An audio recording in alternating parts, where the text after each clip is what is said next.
만약 내일 아침 대한민국 정부의 주요 데이터와 국민 생활을 책임지는 행정 서비스가 한순간에 마비된다면 어떤 혼란이 닥칠까요? 지난 9월 26일 대전 국가정보자원관리원 화재는 우리 사회 디지털 안보의 허점을 적나라하게 드러낸 사건입니다. 이번 화재로 인해 불편을 겪었던 분들이 많았는데요. 다행히도 중단되었던 우체국의 금융 서비스가 28일 오후 9시부터 정상 가동되었고 29일 오전에는 우편 서비스도 재개된다고 하니 다행이에요. 주말 내내 뉴스에 속보로 나올 만큼 화제가 되었던 내용 살펴보도록 할게요.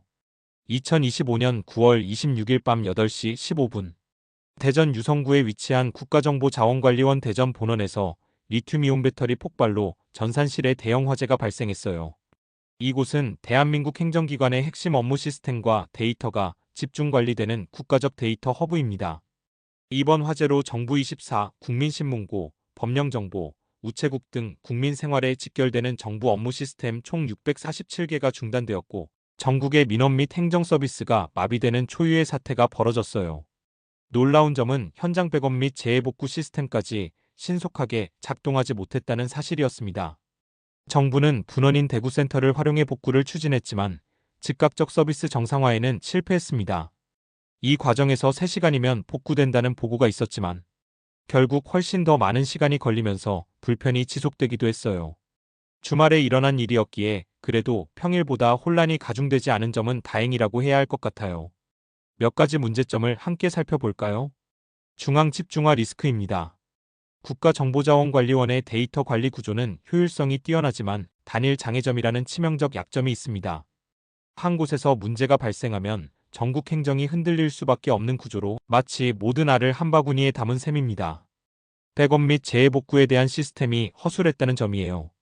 기업들은 이미 클라우드 기반 다중 백업과 이중화 시스템을 갖추고 데이터 손실에 대응합니다.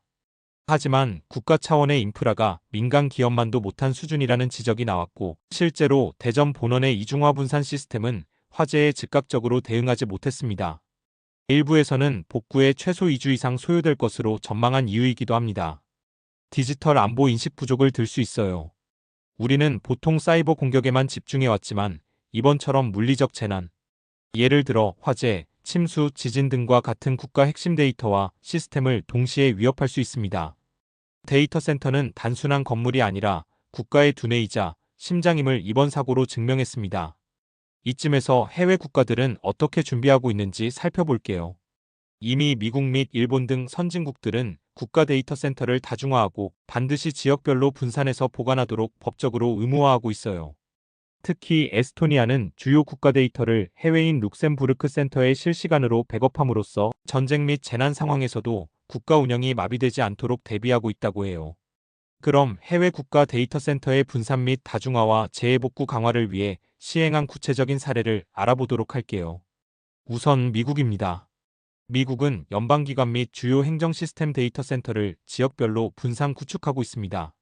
최대 규모는 북버지니아, 댈러스의 포트워스, 시카고, 실리콘밸리 등 전국에 걸쳐 네트워크화되며 AI와 클라우드 인프라까지 포함해 다중화가 필수입니다.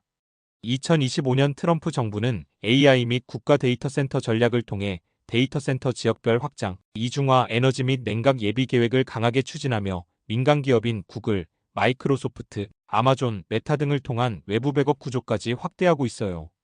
물리적 재해 대비를 위해 지역적 분산 외에도 해저, 케이블 및 전력망, 예비 배치와 친환경인 그린 데이터 센터를 운영 기술을 병행하고 있다고 합니다.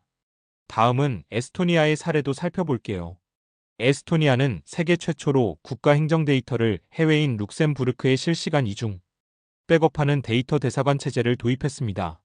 실제 사이버 공격, 전쟁, 테러 등 비상사태 발생 시에도 행정 서비스가 멈추지 않도록 핵심 국가 시스템 데이터는 네트워크로 해외 안전 지점에 동시 보관 및 관리하고 있습니다.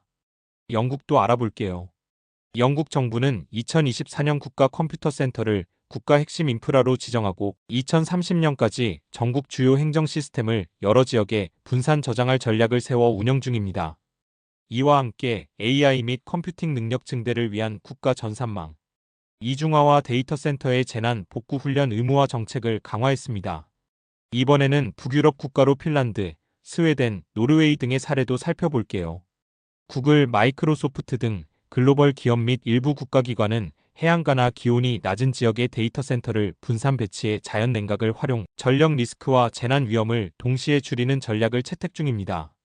분산 및 친환경 운영 외에도 AI, IoT, 재난복구 시뮬레이션을 정기적으로 실시하여 서비스 보건성과 국가안보 연계를 제고하고 있다고 합니다.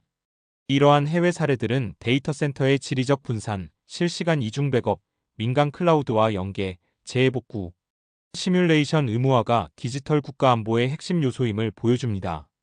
해외 국가 및 글로벌 빅테크 데이터 센터 사례에서 우리가 벤치마킹해야 할 점 3가지만 정리해 볼게요. 첫째, 다중화 및 분산화된 데이터 센터 네트워크 구축. 아마존, 구글, 마이크로소프트 등은 최소 3개 이상의 데이터 센터를 서로 다른 지역에 물리적으로 분리해 운영하며 서로 데이터를 실시간 동기화해 하나가 장애를 입어도 즉시 다른 센터가 서비스 전환을 담당합니다. 미국 정부도 지역별로 데이터 센터를 분산해 제해 시 단일 장애점, 단일 장애점 영어로 SPOF를 최소화하는 인프라 전략을 추진 중입니다. 둘째, 철저한 재해복구 디제스터 리커버리 DR 계획과 정기 훈련입니다. 구글은 연 2회 이상, 마이크로소프트도 연 1회 이상 재해복구 훈련을 실시하여 극단적 장애 발생 상황에 대비합니다. 비상전력 확보, 복구 소요시간 예측, 해킹 방지, 백업 및 복원 절차를 포함하는 세부 DR 계획을 운영하며 장애 발생 시 즉각 대응 체계를 가동합니다. 셋째, 고도의 보안 및 인프라 안정성 관리 방안 수립니다. 외부 출입 통제, 데이터 센터 위치 비공개, 특급 보안 시설 지정 등으로 테러 및 물리 공격을 방지합니다. 집안 안정성, 화재 방지 자재 사용, 적정 냉각 온도 유지 및 친환경 냉각. 예를 들어 해수 냉각과 같은 시스템을 구축해 물리적 위험 요인을 최소화하는 방안을 생각해 볼 수 있습니다. 이 3가지 핵심 벤치마킹 포인트는 국가 디지털 인프라 안전 보장에 필수적이며 우리의 국가정보자원관리원, 화재 같은 대형 사고 재발 방지 및 빠른 복구를 위해 반드시 도입돼야 합니다. 여러분들도 댓글로 다양한 제안을 해주시면 좋겠어요. 이번 사건은 단순한 한 번의 사고가 아니라 대한민국의 디지털 안전망 관리가 얼마나 미흡한지를 보여준 뼈아픈 경고였습니다. 이미 4차 산업혁명 시대 데이터가 곧 국가 경쟁력이고 곧 안보입니다. 데이터 손실은 곧 행정, 금융, 의료, 국방 등 사회 모든 시스템의 마비로 직결됩니다. 우리는 더 이상 불이 꺼진 뒤에야 소화기를 찾는 사회가 되어서는 안 됩니다. 지금부터라도 국가의 디지털 안보를 지키는 본격적인 준비가 시작되어야 합니다. 또한 불길과 맞서 싸우며 밤낮 없이 애쓰신 소방관님들께 큰 박수를 보냅니다. 혹시 이번 사고로 불편을 겪으신 경험이 있거나 영상 내용에 대해 의견이 있으시면 댓글로 공유해주세요. 영상이 도움이 되셨다면 구독과 좋아요 부탁드립니다.